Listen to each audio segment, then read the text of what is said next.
আজকে একটা দারুণ বিষয় নিয়ে কথা বলছেন যে সকালে উঠে কোন কাজ করলে আপনার সারাটা দিন ভালো কাটবে।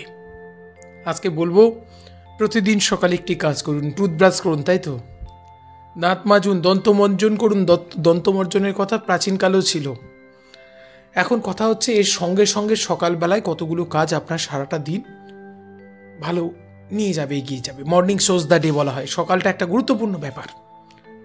প্রথম হচ্ছে সকালবেলায় ঘুম থেকে উঠে প্রাতঃপ্রণাম, প্রাতঃস্নান, এই শব্দগুলো এত সুন্দর।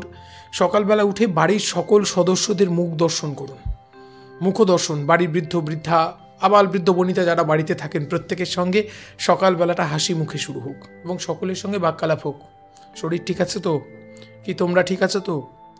প্রতিদিন সকালবেলা এটা করুন। আর সকালবেলা উঠে আমাদের প্রত্যেকের উচিত প্রেয়ার করা, প্রার্থনা করা। আপনার যেরকমভাবে ভালো লাগে, ঈশ্বর, ভগবান, ঠাকুর দেবতা, যাকে আপনি মানেন, ঠাকুর দেবতা না মানেন, কোনো মানুষকেও যদি বিশ্বাস করেন, তার কাছে গিয়ে প্রেয়ার করা। এই প্রেয়ার করলে আমাদের মধ্যে শক্তি বৃদ্ধি পায়। ভালো থাকুন। এগুলো করলে দেখুন, এই কাজগুলো করুন। আর সকালবেলায় কখনো নেগেটিভ চিন্তা নয়, দুঃখের কথা চিন্তা নয়। মর্নিং শোজ দ্য ডে, মর্নিংটা শুরু হোক, প্রতিদিন একটা করে নতুন সূর্যোদয় হোক। এইভাবে